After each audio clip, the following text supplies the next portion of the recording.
అక్కడ అన్ని ఫెసిలిటీలు ఉన్నాయి కాబట్టి అటు వెళ్తున్నారు తెలుగు వాళ్ళు. మరి ఇక్కడే ఏర్పాటు చేస్తే ఇక్కడే ఉంటారు కదా. మన దేశంలో కూడా అన్ని ఫెసిలిటీలు ఉన్నాయిగా. పిల్లం ఉండగానే ఇంకొక నలుగురిని పెట్టుకోవటం, ఓయిల్ రూలు పెట్టుకోవటం, అమ్మాయి ఉండగానే ఇంకొక అమ్మాయిని వెనకేసుకొని తిరగటం, ఇది కాదంటే ఇంకో దాన్ని వేసుకొని తిరగటం. మన దేశంలో కూడా అన్నీ ఉండేగా. అన్నీ ఉండబట్టే కదా మన బ్రతకలు ఎట్టయింది, దిగజారిపోయింది. అందుకే కదా చూసి రాజకీయ నాయకులు ఆడుకునేది, మనల్ని బంతి కొట్టినట్టు కొట్టేది. మనల్ని, మన పిల్లల్ని, మన యువతల్ని. మన నిరుద్యోగ వ్యవస్థ పెరిగిందంటే ఎక్కడ మన తెలుగు రాష్ట్రాల్లో పెరిగినంత ఎక్కడైనా పెరిగిందా? మన పిల్లలు ఎంత కష్టపడి చదువుకుంటారు కదా. మన పిల్లలే రోడ్డు మీద ఎందుకు తిరుగుతున్నారు అమ్మాయిలు వేసుకొని? చెప్పు, ఎందుకు తిరుగుతున్నారు? తల్లిదండ్రులు కష్టపడి అప్పులు చేసి ఉండ ఆస్తులు అమ్ముకొని పిల్లలు చదివేస్తున్నారు. ఎందుకు రావట్లే జాబులు? వీళ్ళు చదువుకోవాలని రావట్లేదా? లేకపోతే కష్టపడి చదువుకున్నా కూడా జాబులు ఇస్తామని చెప్పి జాబులు ఇవ్వటం లేదా? ఎందుకు ప్రశ్నించరు? ప్రతి ఒక్కటి ఉంది కదా.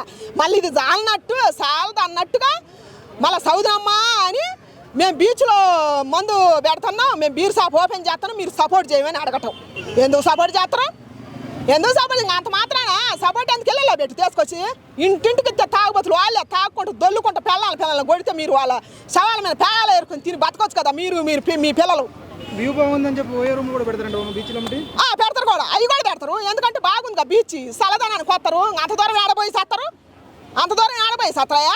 ఎడేత కొడతానికి వస్తారు, వచ్చి ఓయే రూమ్లో కురుకుతారు, దాంట్లో వాటిని వేసుకొని పోతారు. వాడికి తగ్గ వాళ్ళు వస్తారు కదా. తప్పేముంది, కోర్టు కూడా ఆర్డర్ ఇచ్చింది కదా పెట్టుకోవచ్చు అని. పిల్ల ఉండగానే ఇంకొక పిల్లాన్ని, మొగుడు ఉండగానే ఇంకొక మొగుడిని పెట్టుకోవచ్చు అని చెప్పారంట కదా.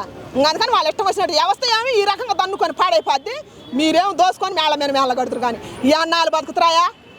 ఎన్నాళ్ళు ఎవరైనా ఎన్నాళ్ళు బతుకుతున్నారు నేను చెబుతున్నా. ఉండవాడైనా లేనివాడైనా పోయేదా అన్న 6 అడుగుల నేలలోకేగా. ఇవాళ నాది అని కొట్టుకుంటున్నావు. ఈ లేని దాన్ని పోయేది ఆ మట్టిలోకే, నువ్వు ఉన్నవాడి వచ్చేది కూడా ఆ మట్టిలోకే. ఇద్దరం శశానంలోకే పోయేది. మాట్లాడట్లేదు, ఎందుకని మాట్లాడట్లేదు? మాట్లాడరు.